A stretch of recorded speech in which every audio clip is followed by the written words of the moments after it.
بسم اللہ الرحمن الرحیم۔ السلام علیکم۔ میں جب شادی کر کے اپنے سسرال آئی تو میری ایک نند تھی اور یہ بات پورے خاندان میں مشہور تھی کہ اس گھر میں ایک نہیں دو ساسیں ہوں گی، کیونکہ میری نند بھی ساس کا کردار ادا کرے گی۔ وہ میرے شوہر سے بڑی بہن تھی اور پورے گھر پر اس کی حکومت تھی، لیکن شادی کے 6 مہینے بعد ہی اس کی بھی شادی ہو گئی۔ ویسے تو وہ مجھ سے عمر میں بڑی تھی، شادی اس کی دیر سے ہی ہو رہی تھی۔ جب اس کی شادی ہوئی تو میں نے سکھ کا سانس لیا، پر شادی کے 4 مہینے بعد ہی وہ واپس آ گئی اور اس کے شوہر نے اس کو طلاق دے دی، کیونکہ اس کی حرکتیں ہی ایسی تھیں۔ اس بیچ کچھ ایسا ہوا کہ ہمیں یہ علاقہ چھوڑنا پڑا اور ہم دوسرے شہر میں چلے گئے۔ میرے شوہر کی نوکری لگ گئی۔ اس نے کہا کہ وہ دوسرے شہر میں اکیلا نہیں رہ سکتا۔ اس بات سے میری ساس اور نند کو بہت برا لگا کہ وہ اپنی بیوی کے ساتھ رہنا چاہتا ہے، لیکن اس میں برا لگنے کی کیا بات تھی؟ شوہر بیوی کے ساتھ نہیں رہے گا تو اور کس کے ساتھ رہے گا؟ یوں ہم دوسرے علاقے میں آ گئے اور ہمیں ابھی یہاں پر آئے ہوئے ایک ہفتہ بھی نہیں ہوا تھا۔ یہ علاقہ ذرا گنجان آباد تھا، یہاں کے لوگ تھوڑے جاہل تھے۔ یہاں پر نہ تو کوئی اچھا ڈاکٹر بیٹھتا تھا، نہ ہی کوئی اسکول کالج تھا۔ سب کچھ بہت دور دور تھا، لیکن ہم لوگ اس علاقے میں اسی لیے آئے تھے کیونکہ ہمیں یہاں پر مکان سستے میں مل گیا تھا۔ ایک دن میں نے دیکھا کہ میری نند نے حجاب کیا ہوا تھا اور ایسا حلیہ بنا رکھا تھا جیسے ابھی ابھی حج کر کے آئی ہے۔ میں حیران ہوئی کہ آج اس کو کیا ہو گیا؟ لگتا ہے اس کے سر میں درد ہے، اس لیے اس نے سر لپیٹ لیا ہے۔ میری ساس بیمار رہتی تھی اور میرے سسر اس دنیا میں نہیں تھے۔ شوہر پورا دن کام کرتا تھا۔ میری نند نے ایک دن تل کے لڈو بنائے۔ میں نے کہا چلیں آج آپ نے بھی کچھ بنا ہی دیا۔ جب سے وہ واپس آئی تھی تب میں بھی اس کے سامنے کچھ نہ کچھ بول ہی لیتی تھی، کیونکہ مجھے پتا تھا کہ اب یہ گھر میرا ہے، اس کا نہیں۔ میں نے اس کے ساتھ کبھی بدتمیزی نہیں کی تھی، لیکن غلط بات بھی برداشت نہیں کرتی تھی۔ اس نے کہا کہ ہاں بنائے ہیں، لیکن یہ تمہارے لیے نہیں ہے۔ میں نے کہا کہ کیا مطلب؟ تھوڑی دیر بعد میں نے دیکھا کہ وہ اپنے کمرے میں بیٹھی تھی اور اس کے کمرے کا دروازہ باہر کھلتا تھا، کیونکہ وہ ایک بیٹھک تھی۔ میرے شوہر نے اسے کہا کہ تم امی کے ساتھ ہی کمرے میں سو جایا کرو اور بیٹھک کو مہمانوں کے لیے سیٹ کر لیں گے، پر اس نے کہا تھا کہ اسے الگ سے کمرہ چاہیے۔ اس گھر میں 3 ہی کمرے تھے۔ بیٹھک والا کمرہ مجبوری میں اس کو دینا پڑ گیا، جبکہ اس کا دروازہ باہر سے کھلتا تھا۔ ایک دن میں نے دیکھا تو اس کے کمرے میں کچھ عورتیں بیٹھی تھیں۔ وہ شاید گلی والے دروازے سے آئی تھیں اور وہ ان کو لڈو کھلا رہی تھی۔ میں نے کہا اتنی جلدی اس نے اس علاقے میں دوستی یاری بھی لگا لی، اب اس کو اور کوئی کام بھی نہیں ہے۔ لیکن کچھ عرصے بعد پتہ چلا کہ دوستی یاری نہیں، میری نند تو بی حاجن بن کر بیٹھ گئی تھی۔ پورے علاقے میں مشہور ہو گیا تھا کہ یہاں پر ایک بڑی نیک عورت آئی ہے جو تل کے لڈو دم کر کے دیتی ہے اور لڈو پر تھوک لگا کر دیتی ہے، لیکن جو بھی وہ لڈو کھاتا ہے اس کے دل کی مراد پوری ہو جاتی ہے۔ میں حیران رہ گئی کہ میری یہ نند جس نے ساری زندگی لوگوں کے ساتھ برا کیا، کسی کے ساتھ اچھا نہ کیا، اپنے شوہر کے ساتھ بھی 4 مہینے گزارے، اس کے خاندان والوں کو ذلیل کر کے اس سے طلاق لے کر آ گئی، آج یہاں پر حاجن بن کے کیسے بیٹھ گئی؟ پر پھر سوچا کہ شاید اس کو ہدایت مل گئی ہو۔ ہدایت تو اللہ کی طرف سے ملتی ہے، پر یہ دم درود والا قصہ کیا تھا؟ میں نے اپنی ساس سے باتوں باتوں میں پوچھا تو انہوں نے کہا کہ تمہیں کیا مسئلہ ہے، اس میں تمہارا کیا جا رہا ہے؟ ظاہر ہے ان کی بیٹی تھی، وہ اسی کا ساتھ دیتی۔ میں خاموش ہو گئی۔ جب اپنے شوہر سے بات کی تو شوہر نے کہا کہ تم اس معاملے میں نہ بولو، 1 مہینہ ہو گیا ہے عذرا نے مجھ سے خرچہ نہیں مانگا ہے، لگتا ہے اپنا خرچہ خود ہی نکال رہی ہے، ہمیں اور کیا چاہیے، ہمارے تھوڑے پیسے بچ جائیں گے، تم بھی اپنی زبان بند رکھو، جو کرتی ہے کرنے دو۔ اب اس کی شادی تو ہونے والی ہے نہیں، پہلے ہی اس کی شادی بڑی مشکل سے کروائی تھی، لڑکا بھی اس سے کم عمر تھا، اسی لیے شاید معاملات خراب ہوئے ہیں۔ 40 سال کی ہو جائے گی وہ 2 سال بعد، اب کون اس سے شادی کرے گا؟ اس لیے بس جو کرتی ہے اس کو کرنے دو۔ میں نے کہا کہ ٹھیک ہے، مجھے کوئی مسئلہ نہیں ہے، لیکن یہ بات بڑی عجیب سی ہے۔ میرے شوہر نے کہا کہ روایتی بھابی مت بنو جو نند کی ٹوہ میں رہتی ہے، بات عجیب ہے یا نہیں تمہیں اس سے کیا، تمہارا گھر ہے تم اسے چلاؤ، خرچہ تو تمہارے ہاتھ میں ہی دیتا ہوں نا، وہ چاہے سیاہ کرے چاہے سفید کرے، اسے اس کے حال پر چھوڑ دو۔ میں نے کہا کہ یہ کیا بات ہوئی کہ سیاہ کرے یا سفید کرے؟ کل کو کچھ الٹا سیدھا ہو گیا تو پولیس تو آپ کو پکڑ کر لے جائے گی۔ میرے شوہر نے کہا کہ اس میں پولیس کہاں سے آ گئی، تم تو بہت آگے کی باتیں سوچ لیتی ہو، چھوڑو ان ساری چیزوں کو۔ دونوں ماں بیٹی بھی آپس میں ملی ہوئی تھی اور میرا شوہر اس بات پر خوش ہو رہا تھا کہ چلو اس کو پیسے نہیں دینے پڑے، لیکن یہ نہیں سوچ رہا تھا کہ پیسے آ کہاں سے رہے تھے۔ اس کا مطلب کہ میری نند جو تل کے لڈو بنا بنا کر دم کر کے دکان بنائے بیٹھی تھی، وہ بدلے میں پیسے بھی لیتی تھی۔ اور یہ گاؤں تو تھا ہی جاہلوں کا، یہاں کے لوگ ایسے معاملات کے لیے پیسے نکال ہی لیتے تھے۔ ایک دن میری ایک دوست میرے گھر آئی جو میری نئی دوست تھی پر عورت بڑے کام کی تھی۔ اسے گاؤں کے ہر انسان کے بارے میں پتا تھا۔ یہ علاقہ گاؤں کہلانے کے ہی قابل تھا، وہ یہیں پیدا ہوئی تھی اس لیے تقریباً سب کو جانتی تھی کیونکہ اسے سیر کرنے کا شوق بھی بہت تھا۔ اس نے ایک دن مجھے میری نند کے بارے میں ایک بہت ہی عجیب بات بتائی، جس کو سن کر میں بہت خوش ہوئی کیونکہ میرے ہاتھ میں تو ترپ کا پتا آ گیا تھا۔ میں نے جب اس کو کہا کہ میری نند کی باتوں پر زیادہ توجہ دینے کی ضرورت نہیں ہے، وہ بس ایسے ہی فضول باتیں کرتی ہے، اس نے کہا کہ نہیں فضول باتیں نہیں، تمہاری نند کے پاس واقعی کوئی کرامت ہے۔ ہمارے گاؤں میں ایک لڑکا ہے جو اس گاؤں کا سب سے خوبصورت لڑکا ہے، لیکن اسے گردن توڑ بخار ہوا تھا جس کی وجہ سے اس کی دماغی حالت تھوڑی خراب ہو گئی۔ جب سے وہ تمہاری نند سے علاج کروا رہا ہے تب سے وہ پہلے سے بہتر ہو گیا ہے۔ تمہیں میں کیا بتاؤں، ایسا خوبصورت مرد تم نے زندگی میں نہیں دیکھا ہوگا، لیکن بیچارہ بیمار ہے، نہیں تو سارے گاؤں کی عورتیں مر جاتی اس سے شادی کرنے کے لیے۔ میں نے کہا کہ ایسا کیا ہے؟ اس نے مجھے لڑکے کی تصویر بھی دکھائی۔ اس نے کہا کہ اس کی ماں میری دور کی کزن بھی لگتی ہے۔ میں بھی لڑکے کو دیکھ کر حیران رہ گئی۔ میں نے کہا کہ یہ یہاں پر آتے رہا ہے؟ اس نے کہا کہ ہاں، اس کے 8-9 چکر لگ چکے ہیں تمہاری نند کے پاس، بلکہ اس دن اس کی ماں کہہ رہی تھی کہ جب اس کو بہت زیادہ غصہ آ جاتا ہے تو پھر تمہاری نند ہی اس کو سکون میں لا سکتی ہے۔ میں نے کہا کہ یہ گھر میں آتا رہا اور مجھے پتہ بھی نہیں چلا۔ اس نے کہا کہ ہاں، مجھے تو لگا کہ تم مجھے یہ بات بتاؤ گی، لیکن دیکھو میں تمہیں ہی تمہارے گھر کی بات بتا رہی ہوں۔ میں نے کہا کہ میں کیا کروں، میں تو بس گھر کے کاموں میں ہی لگی رہتی ہوں۔ اس نے کہا کہ ذرا آس پاس بھی دیکھا کرو، لیکن ہاں، تمہاری نند نے ایک اور کام بھی کیا۔ ان لوگوں سے بہت زیادہ پیسے لیے ہیں کیونکہ یہ پورے گاؤں کے سب سے امیر لوگ ہیں۔ اپنے اس بیٹے کا علاج کرانے کے لیے یہ کہاں کہاں نہیں گئے، باہر کے ملک تک لے گئے اس کو، پھر واپس لے آئے۔ سب کہتے ہیں اس کے اوپر آسیب کا سایہ ہے، لیکن جب تمہاری نند کے بنائے ہوئے لڈو کھاتا رہتا ہے تو بالکل ٹھیک رہتا ہے، اور کبھی کبھی اسے ملوانے بھی لے آتے ہیں۔ بس ہمیں تو اسی بات سے یقین ہوا ہے، پورے گاؤں میں اس ایک بات سے ہی تو تمہاری نند مشہور ہوئی ہے، کیونکہ اس لڑکے کے بارے میں پورا گاؤں جانتا ہے۔ یہ فوج میں تھا، وہاں سے آیا تھا تو اس کی ایسی حالت ہو گئی تھی، پھر اس کے بعد سے یہ گھر ہی رہنے لگا۔ اس کی ایک بہت ہی خوبصورت منگیتر بھی تھی، لیکن اس نے بھی اس کو چھوڑ دیا۔ میرا شوہر مجھ پر بہت زیادہ پابندیاں لگاتا تھا، کہتا تھا کہ گھر میں ٹی وی نہیں لگاؤ، لگاؤ تو آہستہ آواز میں لگاؤ، باہر نہیں جاؤ، میک اپ نہیں کرو، فیشن نہیں کرو، چھوٹی قمیض نہیں پہنو۔ اور اب اس کی اپنی بہن کیا کر رہی تھی؟ ایک جوان خوبصورت لڑکے کا علاج کر رہی تھی، وہ بھی اپنے گھر کی بیٹھک میں اور بغیر کسی کو بتائے۔ آج تو میرے سر پر جیسے سینگ ہی اگائے تھے۔ میں نے سوچ لیا تھا کہ میں اپنے شوہر سے اس بارے میں ضرور بات کروں گی۔ اس نے مجھے کہا تھا کہ تمہیں اس کے معاملے میں بولنے کی کوئی ضرورت نہیں ہے، لیکن اب تو بات شرم اور پردے والی ہو گئی تھی۔ اس لڑکے کا ہمارے گھر میں کیا کام تھا؟ مجھے پتا تھا کہ میرا شوہر اس بات پر کوئی نہ کوئی رد عمل ضرور دے گا، اسی لیے میں نے اس سے بات کرنے کا ارادہ کر لیا، لیکن جب وہ گھر میں آیا تو اس کے ہاتھ میں ایک ایسی چیز تھی جس کو دیکھ کر میں بھی حیران رہ گئی۔ میں نے کہا کہ یہ کیا؟ تو کہنے لگا کہ یہ دیکھو، یہ نیا فون ہے، مجھے عذرا نے لے کر دیا ہے۔ میں نے کہا کہ کیا؟ لیکن یہ تو بڑا مہنگا لگ رہا ہے۔ اس نے کہا کہ ہاں، میں بھی حیران ہوں، اور وہ کہہ رہی تھی کہ اس کے پاس آج کل بہت پیسے آ رہے ہیں، اس لیے اس نے مجھے نیا فون لے کر دیا ہے۔ ویسے ایک بات ہے، میری بہن دل کی بہت اچھی ہے، دیکھو تو صحیح میری ضرورت کا کتنا خیال تھا اسے۔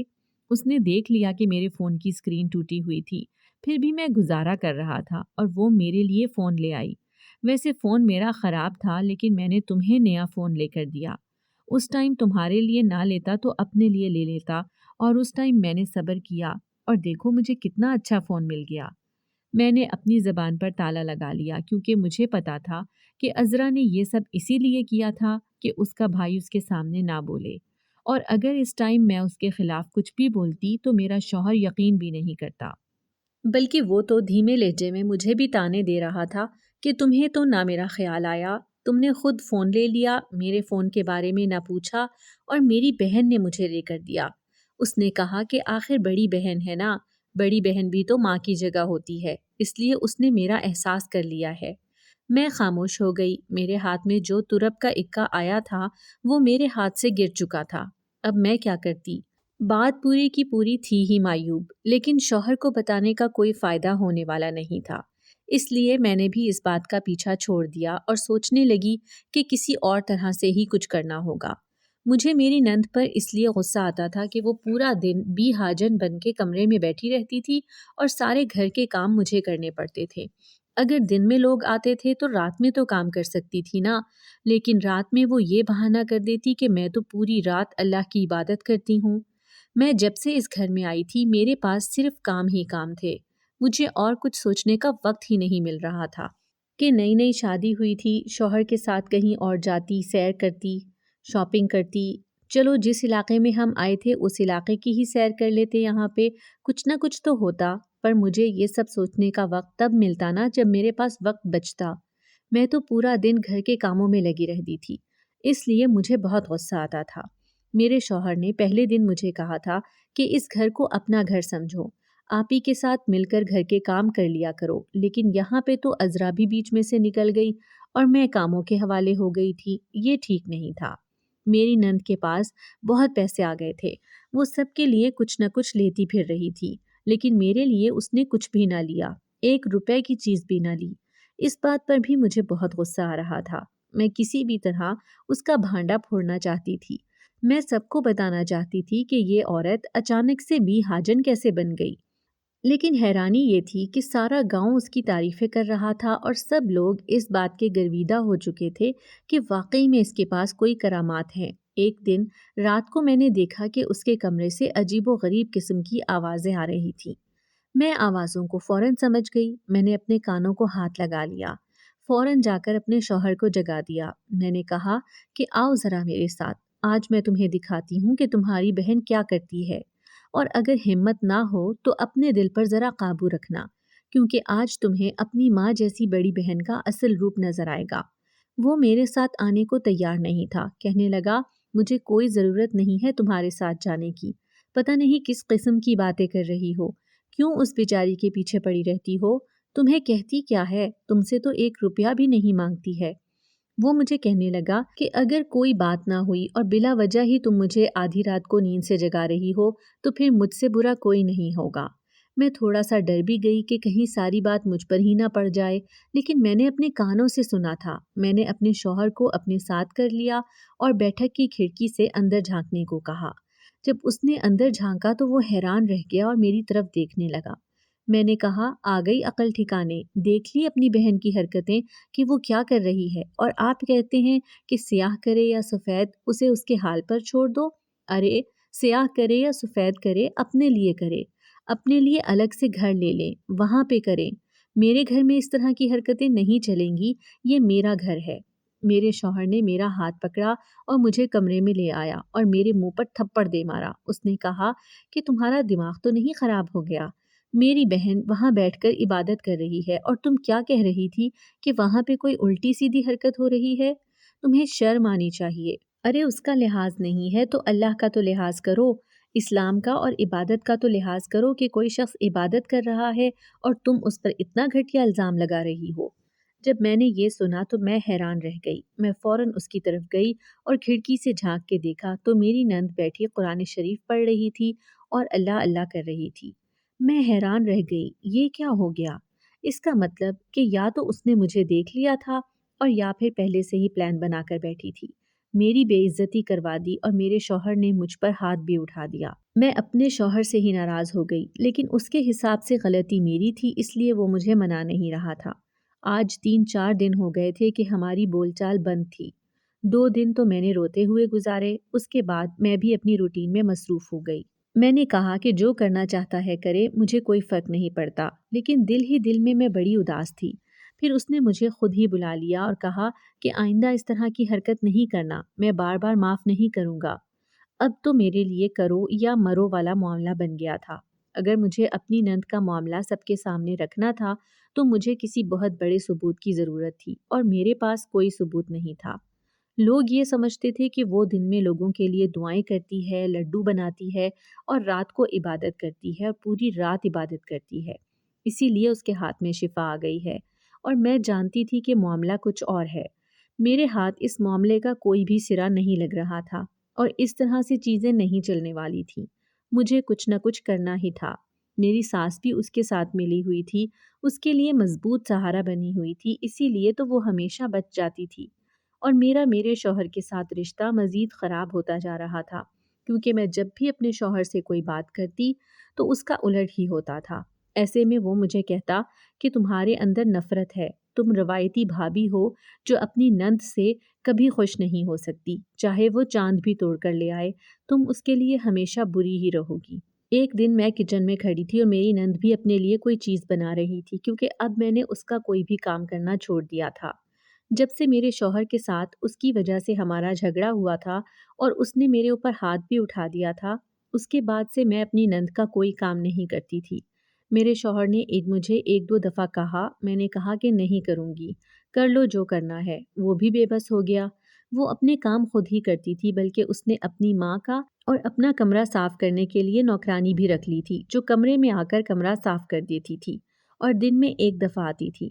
ظاہر ہے اس کے پاس پیسے تھے، وہ کچھ بھی خرید سکتی تھی، اور میرے پاس کیا تھا؟ کچھ بھی نہیں تھا، صرف میرے شوہر کے دیے ہوئے پیسے جن سے مجھے گھر چلانا ہوتا تھا، اور وہ کہتا تھا کہ میں تمہیں مہینے کے فکس پیسے دوں گا، اس میں تم اپنی عقل سے گھر چلاؤ، اور چاہو تو 10,000 بچا لو، چاہو تو 20,000 بچا لو، لیکن ایسا نہیں ہو پاتا تھا، کیونکہ آج کل مہنگائی بڑھ گئی تھی۔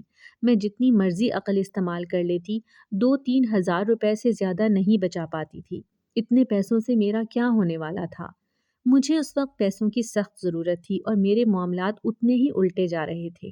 میں چاہتی تھی کہ میرے پاس پیسے ہوں، میں بھی چیزیں لے کر اپنی نند اور ساس کو جلا سکوں اور ان کو بتا سکوں کہ اگر آپ کے پاس پیسے ہیں تو میرے پاس آپ کا بیٹا ہے جو خود چلتی پھرتی پیسوں کی مشین ہے، لیکن ایسا کچھ نہیں تھا۔ میرے شوہر کے ساتھ میرے معاملات جتنے بھی خراب ہوتے، میں کسی کو نہیں بتاتی تھی، لوگوں کو یہی ظاہر کرتی تھی کہ سب کچھ ٹھیک ہے اور ہم لوگ آپس میں بڑے خوش ہیں۔ میری نند اپنے کام میں مصروف تھی، جب اس نے میری طرف دیکھا اور کہا کہ بھابی اپنے کام سے کام رکھا کرو، تم نے جو آج کل حرکتیں شروع کی ہوئی ہیں نا، اس کا کوئی نتیجہ نکلنے والا نہیں ہے۔ میں نے کہا کہ غلطی پر تم ہو، لوگوں سے جھوٹ بول رہی ہو، تمہارے اندر کہاں سے کرامت آ گئی؟ اپنے شوہر کو کیسے ناکو چنے چبوا کر آئی ہو؟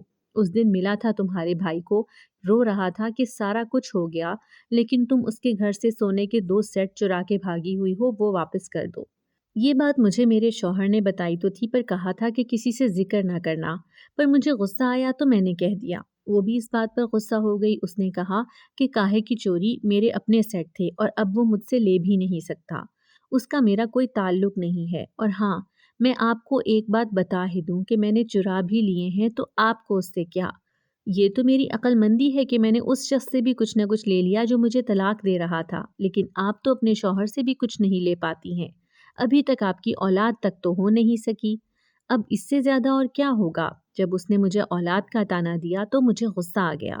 میں نے کہا کہ ایک دن میں تمہارا چہرہ سب کے سامنے لے کر آؤں گی۔ اس نے کہا کہ میں بہت پکی کھلاڑی ہوں، ایسا نہیں ہونے والا، یہ اس جنم میں تو نہیں ہوگا، اور آپ خود کو ہلکان نہیں کریں، اگر تھوڑے بہت پیسوں کی ضرورت ہے تو مجھ سے لے لیا کریں، 200-400 میں آپ کو دے دوں گی، اپنی نوکرانی کو میں 1,000 روپیہ دیتی ہوں تو آپ کو 300-400 تو دے ہی سکتی ہوں۔ میری اتنی بے عزتی کر رہی تھی وہ، اور میں خاموش کھڑی تھی کیونکہ میرے ہاتھ میں فی الحال کچھ بھی نہیں تھا، میں صرف اس کو دھمکیاں ہی دے سکتی تھی جو میں نے دے دی تھی۔ میں نے کہا کہ اتنا غرور اچھا نہیں ہوتا، جو اوپر جاتا ہے وہ نیچے ضرور آتا ہے، اور تم تو غلط طریقے سے سب کچھ کر رہی ہو۔ اس نے کہا کہ ہاں کر رہی ہوں غلط طریقے سے، پر ثابت تو کر کے دکھائیں۔ اس کے اور میرے بیچ جنگ چھڑ گئی تھی، بہت ہی بری جنگ، اس کا نتیجہ اچھا نکلنے والا نہیں تھا۔ ایک دن میرے شوہر نے کہا کہ وہ رات کو دیر سے آئے گا، اس لیے میں دروازہ بند کر کے سو جاؤں، اس کے پاس چابی ہوگی، وہ خود ہی کھول کر اندر آ جائے گا۔ پر میں نے صبح سے ہی اپنی ساس اور نند کو کہا کہ آج میرا شوہر گھر پر نہیں ہے، وہ رات کہیں اور گزارنے والا ہے کیونکہ وہ تو صبح ہی چلا گیا تھا۔ انہوں نے یہ بات سن لی، میں ان کو ہی یہی بات سنانا چاہتی تھی۔ میں نے صبح سے ہی پلان بنایا تھا۔ جیسے ہی شام ہوئی میں نے سر درد کا بہانہ کیا۔ میں نے کہا کہ میرے سر میں بہت برا درد ہو رہا ہے۔ میں نے الٹیاں کرنی بھی شروع کر دیں کہ مجھے اتنا زیادہ درد ہو رہا ہے کہ مجھے الٹی آ رہی ہے۔ پہلے میں اپنی ساس کے کمرے میں گئی، میں نے کہا کہ میری مدد کریں۔ انہوں نے کہا کہ کیسے مدد کروں، اس ٹائم تو کوئی ہسپتال یا کوئی کلینک بھی نہیں کھلا ہوگا۔ میں نے کہا اگر آپ عذرا سے کہیں وہی میری مدد کر دے، سارے گاؤں کی مدد کرتی پھرتی ہیں، کیا میری مدد نہیں کر سکتی؟ اس نے کہا وہ سو رہی ہے۔ میں نے کہا نہیں نہیں، وہ اس ٹائم نہیں سوتی، وہ تو بڑی نیک عورت ہے، وہ اس ٹائم بیٹھ کر عبادت کر رہی ہوں گی۔ میں نے جا کر بیٹھک کے دروازے پر دستک دینا شروع کر دی۔ میری ساس نے کہا کہ اسے تنگ مت کرو۔ میں نے کہا کہ کیا ہو گیا ہے آپ کو؟ میری حالت دیکھیں، آپ کو اس کے آرام کی پڑی ہے۔ میں صبح تک مر گئی تو آپ اپنے بیٹے کو کیا جواب دیں گی؟ میں بالکل اس طرح کی ایکٹنگ کر رہی تھی کہ جیسے میں تو مرنے ہی لگی ہوں۔ میری ساس مجھے روک رہی تھی اور میری نند دروازہ بھی نہیں کھول رہی تھی۔ اتنے میں میرا شوہر بھی وہاں پر آ گیا اور میں ایک جھٹکے سے دروازے کے اندر داخل ہو گئی۔ میرے شوہر کو اچانک وہاں دیکھ کر میری ساس اور نند حیران رہ گئیں کہ اس نے تو آج رات کو آنا ہی نہیں تھا، پر یہی تو میرا پلان تھا۔ لیکن میرا شوہر آ چکا تھا اور شور سن کر یہاں پر آ گیا تھا۔ جیسے ہی میں اندر چلی گئی، میرا شوہر بھی میرے پیچھے آ گیا، شاید مجھے روکنے کے لیے۔ لیکن جب سامنے کا منظر دیکھا تو اس کے قدم ایک جگہ پر جم گئے۔ سامنے کا منظر یہ تھا کہ میری نند کے کمرے میں بستر پر وہی جوان لڑکا پڑا ہوا تھا۔ میرے شوہر نے جب یہ منظر دیکھ لیا تو مجھے ایسے لگا جیسے آج میں جیت گئی ہوں۔ بس اب مجھے بولنے کی کیا ضرورت تھی یا کوئی سوال کرنے کی کوئی ضرورت نہیں تھی، کیونکہ اب تو سب کچھ میرے شوہر کے سامنے آ ہی چکا تھا۔ اس نے کہا کہ یہ سب کچھ کیا ہو رہا ہے؟ تو میری نند نے کہا کہ یہ علاج کروانے کے لیے آیا تھا۔ میرے شوہر نے کہا کہ یہ کون سا وقت ہے علاج کرنے کا اور یہ کون سا طریقہ ہے علاج کرنے کا؟ مجھے تو لگا تھا کہ تم لوگوں کو دم درود کرتی ہو، تل کے لڈو بنا کر بیچتی ہو جس کو لوگ مٹھائی سمجھ کر کھا لیتے ہیں، لیکن تم یہاں پر کس قسم کے علاج کر رہی ہو؟ تم کیا کوئی ڈاکٹر ہو یا کسی حکیم کی بچی ہو؟ میرے شوہر نے تو بولنا ہی شروع کر دیا تھا۔ میری نند گھبرا گئی اور میری ساس بھی۔ انہوں نے میری ساس کو بھی یہی کہا کہ آپ نے یہ سب کچھ ہونے دیا؟ اس گھر میں یہ سب کچھ کیا ہو رہا ہے؟ یہ لڑکا یہاں پر کیا کر رہا ہے؟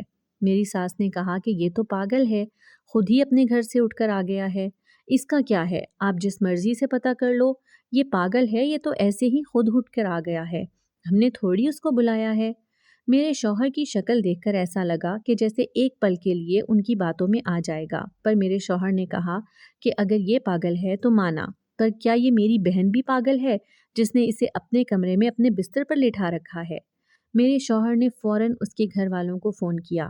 انہوں نے کہا کہ ہمیں نہیں پتا یہ کس ٹائم گھر سے نکلا ہے، لیکن یہ آپ کی بہن کو بہت پسند کرتا ہے اور اس کے ساتھ رہ کر یہ ٹھیک بھی ہو رہا ہے، اسی وجہ سے تو آپ کی بہن پورے گاؤں میں مشہور ہوئی ہے، آپ اس کے ساتھ اپنی بہن کا رشتہ کروا دیں۔ جب یہ بات سنی تو وہ حیران رہ گیا۔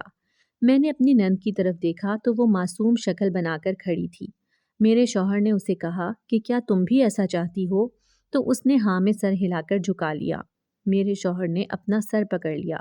اس نے کہا کہ اس طرح کی حرکتیں تو جوان لڑکیاں کرتی ہیں، پر آپ تو اچھی بھلی سمجھدار ہیں، اگر ایسی کوئی بات تھی تو مجھے تو بتا دیا ہوتا، میں خود رشتہ کروا دیتا۔ مجھے کیا مسئلہ تھا؟ اس سے پہلے کہ یہ بات پورے گاؤں کو پتہ چلے، آپ کو اسی کے ساتھ نکاح کروا کے بھیجنا ہوگا۔ ویسے تو وہ بیمار رہتا تھا، لیکن شادی کا اس کو اچھی طرح پتہ تھا۔ میرے شوہر نے میری نند کا نکاح اسی لڑکے کے ساتھ کرا دیا۔ اس کا نام فرید تھا۔ وہ ایک امیر خاندان کی بہو بن گئی، لیکن میرے گھر سے مصیبت گئی، میں اسی بات پر خوش تھی۔ کچھ دن کے بعد میری ساس بھی میری نند کے گھر پر ہی جا کر رہنے لگی۔ میرے شوہر کو اس بات سے مسئلہ تھا، لیکن میں نے انہیں کہا کہ ان کی اپنی مرضی ہے، ان کے 2 گھر ہیں، جب چاہیں آئیں، جب چاہیں نہ آئیں، لیکن اس کے بعد وہ میرے گھر میں ابھی تک نہیں آئی۔ اب میں اپنے گھر میں سکون سے رہتی ہوں اپنے شوہر کے ساتھ، مجھے کسی بات سے کوئی مسئلہ نہیں ہوتا۔ مجھے پتا ہے کہ میری نند کے ساتھ بہت اچھا ہوا ہے، وہ بہت اچھے گھر میں چلی گئی ہے۔ وہ لوگوں سے جھوٹ بولتی تھی، اسی بات پر مشہور ہوئی تھی کہ اس نے اس لڑکے کو ٹھیک کر دیا اور اب شاید اور بھی مشہور ہو جاتی۔ ویسے اس کے پاس کوئی کرامت نہیں تھی، لیکن اگر یہی اس کی قسمت تھی تو میں کیا کہہ سکتی تھی؟ میں نے بھی اسے اس کے حال پر چھوڑ دیا اور اپنے گھر کو سنبھالنے لگی۔ گھر سے مصیبتیں کیا نکلیں، اللہ نے مجھے امید بھی دے دی۔ پیارے سے بیٹے کی ماں بن کر اب میں اپنی زندگی گزارتی ہوں۔ جو میں چاہتی تھی وہ ہوا بھی اور نہیں بھی، لیکن بالآخر ہم سب کے حالات بہتر ہو گئے۔ بس اسی میں عافیت تھی۔ میرے شوہر کے ساتھ رشتہ بہتر ہو گیا کیونکہ اب میں نے اسے ایک بیٹے کا باپ بنا دیا تھا، اسی لیے اس کو مجھ سے اور بھی زیادہ محبت ہو گئی تھی۔ اگر آپ کو ہماری آج کی کہانی پسند آئی ہے تو اسے لائک کریں، شیئر کریں اور چینل کو سبسکرائب کرنا مت بھولیے گا۔